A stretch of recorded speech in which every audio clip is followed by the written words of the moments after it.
Hey guys, this is I here from the 7th Cavalry, and today we're going to be doing a ramp start in the aircraft simulation DCS A-10. Now, for those of you that don't know, DCS A-10 is a newly published simulation for the A-10C Warthog ground attack vehicle, ground attack airframe, and it's been widely called the most accurate military aircraft simulation to date that's available to the public under a game license for $60. If you're interested in buying DCS A-10, you can go to Steam, or you can get it in most of your local retailers. So just check them out. Steam has lots of great deals that they'll be running that now and again. So if you're interested in buying this game, I'd recommend watching it for deals because it is a bit pricey. But moving on. The reason I'm doing this video is because a lot of people that play DCS A-10 do not know how to do ramp starts, which is a critical element to the simulation aspect of the game as well as a critical element to the game itself, because if you don't do a ramp start correctly, then you won't be able to use your aircraft correctly, most of your systems won't work properly, and your navigation will not align properly. So it's a very important aspect of DCS A-10 that wants people to know how to do well. They don't know where to get started. So I'm just going to help explain that process a bit and show you step-by-step instructions that should make more sense than the in-game tutorial and get you on your way. So without further ado, let's get right into it. Alright, the first thing we're going to want to do is we're going to want to check out the battery panel. So the first thing you want to do is you want to start battery power and the inverter. You should be greeted by dials moving, lights turning on, and an audible sound in the background. So, after that, we're going to go ahead and start the APU generator. And we're going to arm the ejection seat since we're over here. Now, what the battery does is it lets us start the aircraft's APU systems, which will serve as a main power source until we get the engines up and running and can transfer power generation over to them. So, how do we do that? We have to start the battery first, which we've done. Then you start the APU. Once you start the APU, you can let it warm up. While you're letting it warm up, you can go ahead and set your radios. Preset, main, should be greeted by numbers here. Let's hit that to TR. Switch this to TR. That means transmitting, receiving. And you're done.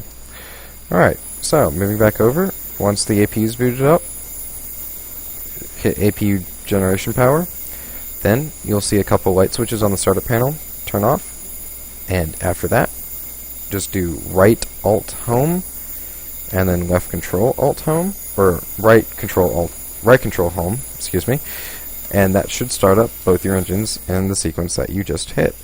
Right Alt Home is the left engine, and right Control Home is the right engine. So as you can see, the left engine's spooling up now. So while it's doing that, let's go ahead and turn on the anti-skid and close the cockpit to give us some peace and quiet.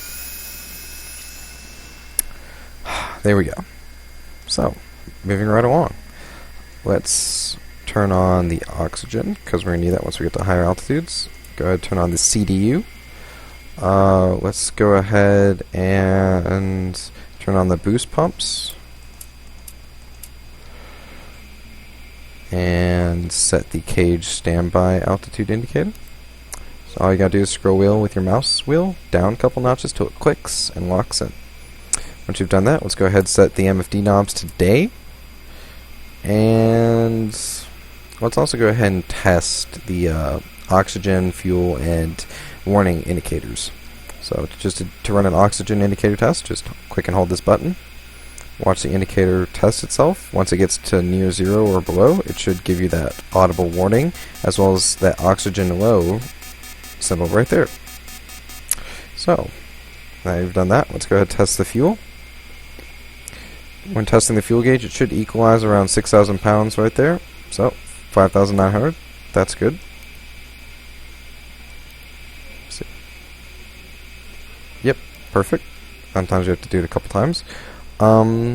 After that, you can go ahead and test your warning lights and warning sounds. Looks like they're all working. Go ahead and test the fire. Working. Alright. now that's been done, let's go ahead and transfer power generation over to the engines. You do this by clicking these two switches here. Once you've done that, you should get a tone and APU generation warning light right there. So all I do is switch off the APU generator and then turn off the APU start. And your engines now have primary control over power generation. So there you go. See, I like to think of it like a car. When you start a car up, you have the battery, which serves as the ignition. Well, with the DCS, it's, just one more step. You have the battery, which turns on the APU, which then provides ignition for the engines, which then, after the engines are done, takes over for power generation by using rotation, same as in a car. So, then all your systems will run off the power generated by the engines and take less strain off the battery. So, sort of just like a car. Moving right along, we're going to go ahead and turn on the pitch and yaw left and right SAS controls. And then we're going to turn on these three switches down at the bottom, which will boot up our IFCC and our MFDs. So, we're going to run a quick test on the IFCC by hitting enter on the heads-up display. Just run that test right there, make sure that's working properly while we wait for the MFDs to boot.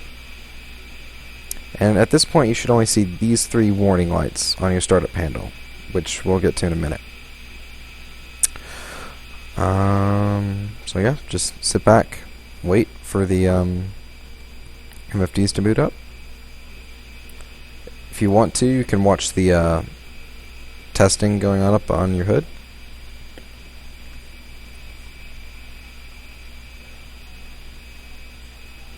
Now the MFDs have booted up.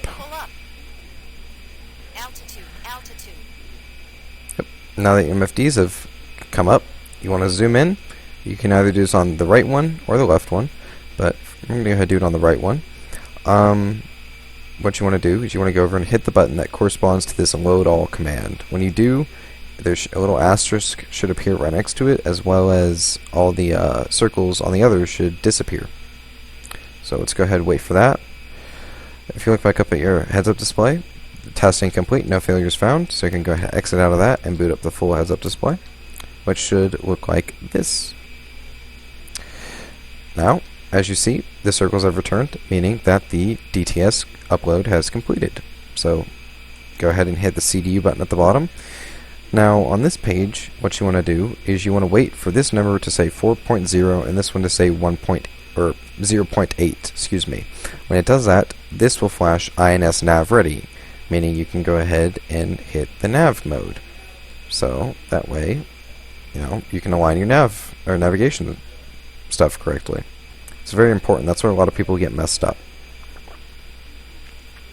Takes a while, so just be patient with it. See, it's at 4.0, 0.8, and this is now flashing INS nav ready, which means we can go ahead and hit nav. And if you look down here, some stuff's going to move, and some numbers are going to change.